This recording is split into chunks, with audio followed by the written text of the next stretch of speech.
Dans le fond, on a plusieurs questions qu'on va vous poser. La première, c'est d'où vous est venue l'idée d'ouvrir un café comme celui-ci, donc d'ouvrir un café qui s'appelle Le Chat Heureux et qui va contenir plusieurs chats. Ok, fait que dans le fond, c'est un concept que j'ai découvert. J'habitais au Japon il y a à peu près 10 ans maintenant. J'habitais au Japon, j'habitais en Corée. Là-bas, c'est un concept très populaire qui est un petit peu différent. Dans le fond, j'en ai fait une adaptation. Parce que là-bas, c'est un endroit où on paye pour rentrer. C'est plus comme des zoos animaux domestiques. Souvent, c'est pas forcément bien aménagé, c'est pas fait dans le respect de l'animal. Moi, là-bas, je suis un passionné des animaux. J'ai toujours eu des chats, je me suis spécialisé en comportement félin. Puis, on a voulu faire un projet qui soit pour sensibiliser les gens à ce que les chats ont besoin, sensibiliser à l'adoption responsable. Fait qu'on voulait en faire un projet social et utiliser, dans le fond, le concept comme il y a en Asie. Mais nous, ici, on ne paye pas pour rentrer. Les chats font ce qu'ils veulent, tout est aménagé pour eux, c'est eux les rois un petit peu ici. Puis, du coup, on a fait un projet social ici en ayant des chats à l'adoption, en travaillant avec les refuges, en travaillant avec les médecins vétérinaires, d'autres comportementalistes. Puis on a monté ce projet-là, j'ai ouvert le Chat Heureux il y a 5 ans. C'est ça. Donc ça vient vraiment de votre expérience au Japon. J'ai pas inventé le concept, moi je l'ai adapté pour ici. Pour ici. À la base, quand on a ouvert il y a 5 ans, c'était le premier du genre en Amérique du Nord, du coup on a eu un gros buzz à notre ouverture. Aujourd'hui, ça en est ouvert pratiquement dans toutes les grandes villes au Canada et aux États-Unis. C'est un super bon concept si c'est bien fait. C'est pour ça que j'insiste souvent là-dessus. C'est que c'est pas tant le concept qui est bon, c'est la manière dont c'est fait. Tu peux visiter des cafés à chats où ça peut être les pires endroits du monde. Si c'est pas bien aménagé, s'il n'y a pas un bon suivi des chats. Il y a un rapport qui est vraiment particulier. En général, moi, dans tous les bons cafés ou restaurants où il y a des chats que j'ai aimés, souvent il y avait un rapport avec la personne qui s'en occupait, qui était là tout le temps, un peu comme moi, je suis là pas mal tout le temps, pour faire le suivi avec les chats, s'assurer que les chats sont bien. Nos chats, ils ne sont pas condamnés ici. Toutes les chats, on va s'assurer qu'ils soient bien, on va s'assurer qu'ils prennent autant de plaisir que le monde qui viennent visiter à tous les jours. Alors qu'il y a une grande notion de respect qui conduit. Oui, c'est important. Moi, je dis souvent, moi je fais ça parce que ça va être... On peut faire du positif avec du positif dans la vie. C'est important ce point-là. On n'est pas obligé d'utiliser ou d'user, puis on en parle beaucoup aujourd'hui avec l'environnement. On n'est pas juste obligé de tromper et d'user. C'est sûr que ça prend plus de temps, ça prend plus de réflexion, mais on peut faire des super bonnes choses avec du positif. Donc ici, on est capable d'offrir une expérience qui va être plaisante. C'est sûr qu'ici, on n'aura jamais une franchise des Chats Heureux, il n'y en aura jamais 50, parce que c'est pas un concept pour faire de l'argent ou tout ça, c'est un concept plus pour vivre de sa passion, moi qui me permet de vivre de ma passion et de partager, et de sensibiliser, de faire de la pédagogie, de faire plein de sortes d'activités autour de ça et du coup de faire un peu le fil conducteur du projet social autour de l'essence de pourquoi le café chaleureux existe. C'est parfait, c'est fascinant en fait de voir que d'un endroit on peut apprendre tellement de choses et d'avoir le courage de transmettre. Dans la vie, quand on dit la mondialisation aujourd'hui, c'est d'arriver à prendre. Il n'y a pas un endroit où c'est mieux qu'ailleurs.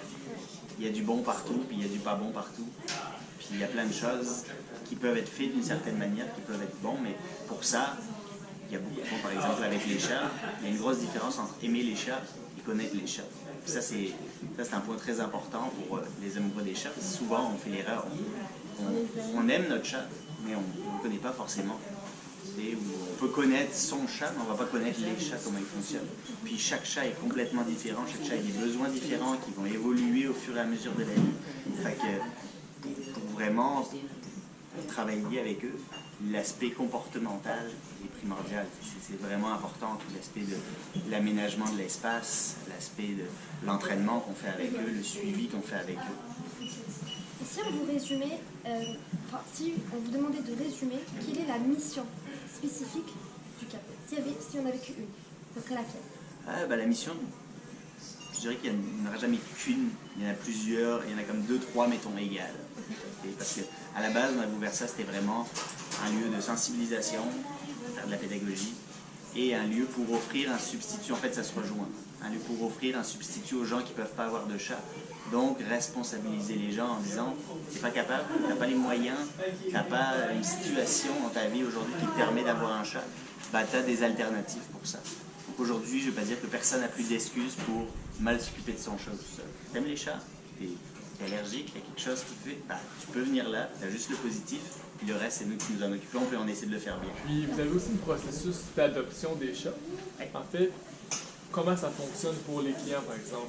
Donc on a, grosso modo dans le café, on a nos 8 chats. Eux, c'est nos 8 résidents. C'est 8 chats qui sont là depuis l'ouverture, pour la plupart. C'est tous des chats qu'on a choisis pour leur caractère, pour leur comportement et tout ça. On a monté avec des partenaires en comportement animal, on a monté des petits tests comportementaux qu'on a fait. On a fait d'abord en vidéo avec les refuges, après on s'est rendu sur place, on a fait des examens médicaux, nous de notre côté aussi, en plus de ce que le refuge avait fait. Eux, ils vivent ici, tant qu'ils sont heureux ici, ils restent ici. On en a 8 comme ça. Puis en plus d'eux, on a un programme d'adoption. Là, c'est des plus jeunes chats qui, eux, viennent passer 3 mois ici. C'est un programme qu'on a monté avec le refuge des services animaliers de la Rive-Sud, qui est à Boucherville. Dans le fond, aux 3 mois, ils nous envoient une portée de jeunes chats que nous, on socialise, puis on leur trouve des familles. Pourquoi des jeunes chats? Parce que les chats, c'est des animaux très territoriaux. Si on faisait ça avec des vieux chats, on aimerait ça. Si je pouvais, je ferais ça avec des vieux chats, des chats atteints de handicap. Mais malheureusement, en ayant un groupe de chats adultes, les chats, c'est des animaux très territoriaux. On ne pourrait pas avoir d'autres chats adultes qui arriveraient et qui repartiraient à toutes les semaines. Ça serait beaucoup trop stressant pour eux. Avec un jeune chat, on a un rapport plus paternel, maternel, même si ce n'est pas leur chaton. Alors qu'entre chats adultes, on va avoir un rapport plus hiérarchique. Est-ce que vous devez répondre à certaines normes, en fait, pour pouvoir utiliser les chats? Est-ce qu'il y a des lois ou des règles, par exemple, par la SPCA? Il y a des règles. J'aime pas le terme pouvoir utiliser les chats, mais oui, il y a des règles. Malheureusement, je dirais que des fois, j'aimerais ça même, je ne vais pas dire que j'aimerais ça que ça soit plus sévère, dans le sens que, malheureusement, on a une politique provinciale puis fédérale où on est assez... on n'est pas très bon pour le bien-être animal. En fait, ça ne fait pas partie des préoccupations de nos politiciens, que ce soit à l'échelle municipale ou provinciale.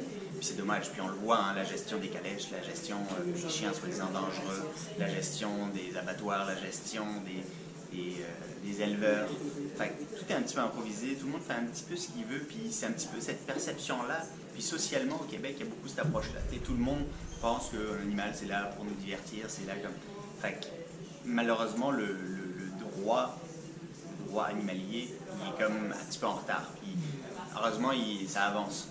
Moi, en 11 ans, j'ai quand même vu une évolution, puis je pense qu'on va avoir encore des gros changements. Tu vois, dans des provinces de l'Ouest, ils ont commencé à interdire le dégriffage. Fait qu'au Québec, ça va s'en venir aussi. Au Québec, c'est une des dernières places dans le monde où le dégriffage est autorisé. Pour beaucoup de monde, c'est comme normal, mais c'est pas normal. C'est pour ça que je dis socialement, il y a beaucoup de choses encore à changer dans les mœurs. Et puis ça derrière, malheureusement, ça doit être tiré par la politique. Aujourd'hui, c'est pas tiré par la politique. Aujourd'hui, c'est tiré par des passionnés, par des professeurs de droit, le professeur Alaroy par exemple, qui pousse le droit animalier, Marie-France Goldwater, qui pousse aussi le droit animalier. Enfin, c'est ça, c'est ces figures un peu médiatiques qui font avancer les choses. Alors que malheureusement, ça irait beaucoup plus vite si on avait des politiciens qui mettaient des actions qui mettraient des actions adaptées et qui se baseraient sur ce que les professionnels, ce que les scientifiques, ce que les experts, ce que les médecins vétérinaires vont penser. Et malheureusement, aujourd'hui, c'est pas vraiment comme ça encore que ça fonctionne. Puis, mais pour revenir à la question, j'ai divagué un petit peu. Oui, on a des règles. En fait, nous, on repose sur le MAPAC, donc au ministère Salubrité et Santé des animaux. Puis nous, c'est beaucoup dans l'aménagement. Après, je dirais que d'un point de vue, déjà il y a des règlements comme partout qui dépendent de l'arrondissement, mettons le nombre de chats qu'il peut avoir, si ça le permis que tu vas avoir besoin. Puis après c'est du bon sens, ça veut dire un inspecteur vient ici, s'il voit qu'un chat n'est pas bien, comme si tu as un chat puis que ton voisin voit que tu t'en occupes pas bien, il peut appeler, puis le MAPAC, puis dire je vais faire une plainte, puis là il t'envoie un inspecteur, puis c'est pas bien. Fait qu'il y a quand même mais le problème c'est qu'encore là, ils ont changé les lois, mais les manières pour le faire appliquer n'ont pas suivi. Au final, des fois, on se fait des fausses joies en se disant « Ah bah oui, ça y est, ça va changer ». Finalement, on voit que c'est long. Mais c'est des processus administratifs, c'est long. Ça va jamais assez vite, ça va jamais assez vite comme on le voudrait. Donc, mais pour nous ici, je pense qu'on essaye d'en faire toujours le plus qu'on peut. Mais pour nous, c'est parce que, pour moi, le bon sens, c'est que les chats soient bien. Donc, au final, j'en ferai toujours plus que ce qu'on va me demander. Parce que ça va être vraiment ajusté, je pense, avec mes compétences dans le domaine, d'arriver à vraiment faire ce que les chats ont besoin. Puis je pense que tout ça, ça va se retrouver après dans l'expérience. Parce que si les chats sont bien, tu n'auras pas d'odeur, tu vas avoir un endroit propre, tu vas avoir des chats qui vont être bien, donc tu vas avoir une expérience qui va être plaisante pour le monde, puis les gens derrière vont revenir, vont en parler en positif. Fait que c'est du gagnant-gagnant.